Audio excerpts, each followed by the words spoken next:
اللہ کے رسول حضرت محمد مصطفیٰ صلی اللہ علیہ وآلہ وسلم بار بار امام حسین کو بلند کر کے دنیا کو یہ بتاتے تھے کہ یہ حسین مجھ سے ہے اور میں اس حسین سے۔ اے لوگو، اگر اس حسین پہ کوئی مشکل وقت آ جائے اور یہ تم سے مدد طلب کرے تو اس کا ساتھ دینا، کیونکہ یہ جنت کے جوانوں کا سردار ہے، میرا خون ہے، میری اولاد ہے۔ لیکن افسوس، ابھی رسول اللہ کی رحلت کو تھوڑا وقت ہی گزرا تھا کہ کربلا کے میدان میں ایک طرف 9 لاکھ کا مجمع تھا تو دوسری طرف وہ حسین جس کو اللہ کے رسول اپنے کندھوں پہ سوار کرتے تھے۔ امام حسین علیہ السلام اپنے نانا کی امت سے بار بار کہتے رہے کہ کیوں میرا رستہ روکا ہے؟ اے لوگو، پہچانو، میں تمہارے نبی کا نواسا ہوں، کیوں 3 دن سے میرے بچوں کو پیاسا رکھا ہے؟ کیوں میرے عزیز و اقارب کو شہید کیا ہے؟ بتاؤ، کیا میں نے رسول اللہ کی شریعت میں ترامیم کی ہے؟ کسی انسان کا حق کھایا ہے؟ کسی انسان پہ ظلم کیا ہے؟ اتنے میں فوج یزید ایک آواز میں کہنے لگی، اے حسین، ہم سب تجھے تیرے بابا علی کے بغض میں قتل کر رہے ہیں تاکہ یزید ہماری جھولیاں دولت سے بھر دے۔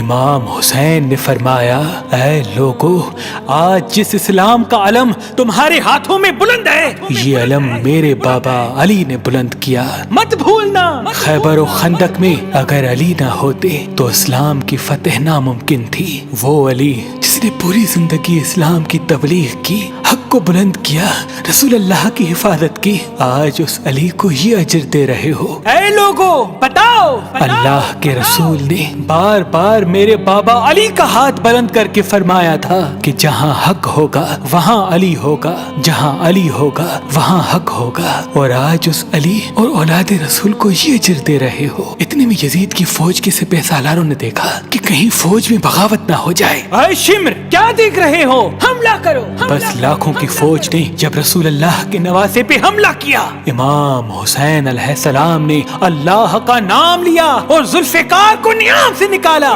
تاریخ گواہ ہے، ایک طرف لاکھوں کا مجمع اور ایک طرف 3 دن کا بھوکا پیاسا حسین ابن علی۔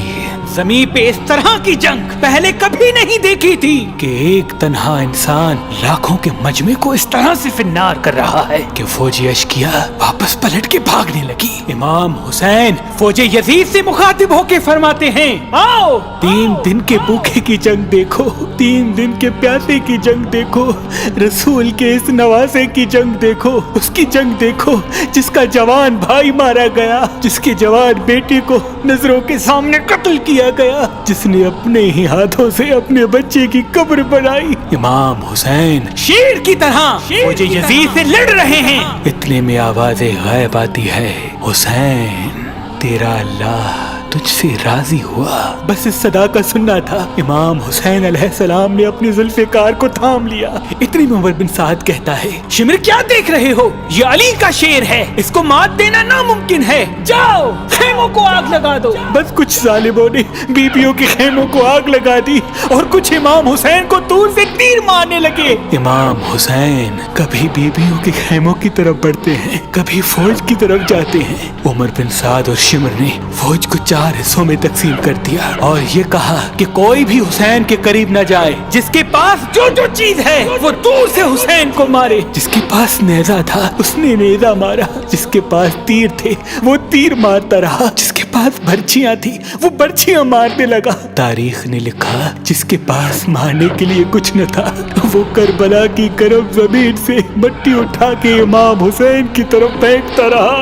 امام حسین کے جسم مبارک پہ ہزاروں زخم لگتے رہے، آپ کے جسم مبارک پر اتنے تیر تھے کہ آپ کا جسم مبارک نظر تک نہیں آ رہا تھا۔ بس جیسے ہی نواسا رسول گھوڑے کی سینگ سے زمین پہ آتے ہیں، فوج یزید یزید جھومنا شروع کر دیتی ہے، لیکن اتنے میں وہ گھوڑا جس پہ آپ سواری کیا کرتے تھے وہ امام حسین کے چاروں طرف گھومنا شروع کر دیتا ہے تاکہ ان تیروں سے میں اپنے آقا حسین کو بچا لوں۔ وہ گھوڑا دوڑ ہی رہا تھا، اتنے میں عمر بن سعد نے کہا، اے لوگو رکو، میں نے اپنی آنکھوں سے دیکھا تھا اس گھوڑے پہ اللہ کے رسول سواری کرتے تھے، کہیں تیر اس گھوڑے کو نہ لگے، اور یوں تیروں کو چلانا بند کیا گیا۔ افسوس ہے ان لوگوں کو اس گھوڑے کا تو احترام معلوم تھا جس پہ رسول اللہ سواری کیا کرتے تھے، لیکن اس حسین کا احترام بھول چکے جن کو اپنے کندھوں پہ سوار کر کے امت کو دکھایا کرتے تھے۔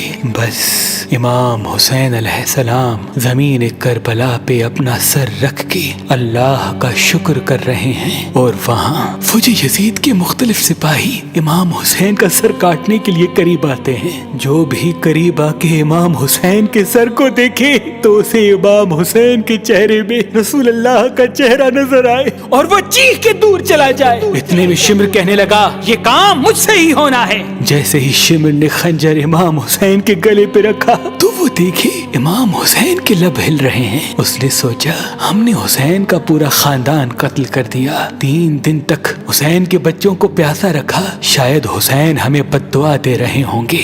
سننے کے لیے کان قریب کرے تو کیا سنے، امام حسین علیہ السلام اللہ کی دربار میں اللہ کی نعمتوں کا شکر کر رہے ہیں کہ اے اللہ تیرا شکر ہے کہ اس عظیم امتحان کے لیے تو نے اس حسین کو چنا۔ اتنے میں امام حسین نے آنکھیں کھولی اور شمر سے کہا، اے شمر کیا تو نہیں جانتا میں رسول اللہ کا نواسا ہوں، جنت کا سردار ہوں، حق پہ ہوں، بے جرم ہوں؟ شمر نے کہا ہاں مجھے معلوم ہے۔ پھر آپ نے فرمایا تو کیوں قتل کر رہے ہو؟ شمر نے کہا تاکہ یزید میری جھولی دنیاوی دولت سے بھر دے۔ بس یہ کہتے کہتے شمر امام حسین کا گلا کاٹتا رہا اور فوج یزید مسلسل جھومتی رہی۔ امام حسین کے سر قلم ہونے کے بعد سادات کو لوٹا گیا۔ امام حسین کے سر مبارک کو نوکے سنا پہ بلند کر دیا۔ بی بی سکینہ کو تماچے مارنے لگے، رسول اللہ کی نواسیوں کے سروں سے چادر کو لوٹ لیا اور امام حسین کے جسم مبارک کی توہین کرنے لگے۔ تاریخ نے لکھا امام حسین کے جسم پر جو جو چیزیں تھیں ان کو لوٹنے لگے۔ اتنے میں ایک شخص امام حسین کے جسم کے قریب آیا۔ امام حسین کے ہاتھ میں ایک انگوٹھی پہنی تھی، اتارنے کی کوشش کی نہ اتری، وہ انگلی کاٹ کے انگوٹھی لے گیا۔ آپ کے جسم مبارک کو رسیوں سے باندھ کے کربلا کی گرم زمین پہ ادھر سے ادھر پھرایا گیا۔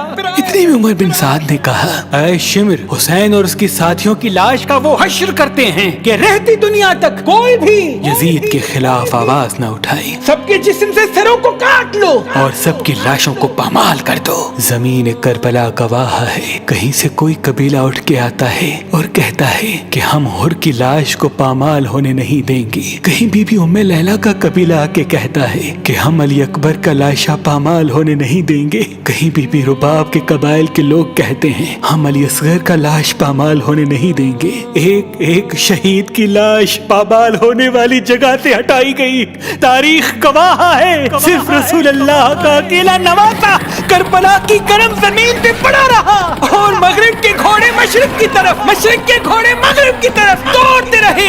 امام حسین کا جسم پامال ہوتا رہا۔ امام جعفر صادق علیہ السلام فرماتے ہیں، میرا سلام ہو میرے اس غریب دادا پر جس کی لاش کو اس طرح سے پامال کیا گیا کہ ان کی دائیں پسلیاں بائیں پسلیوں کی طرف چلی گئی اور بائیں پسلیاں دائیں پسلیوں کی طرف چلی گئی، جن کا سینہ اور پشت ایک ساتھ ہو گیا۔ سلام ہو میرے اس بے وطن دادا حسین پر جن کے جسم مبارک کے ٹکڑوں کو زمین کربلا پہ بکھیرا گیا۔ سلام ہو، سلام ہو، سلام ہو۔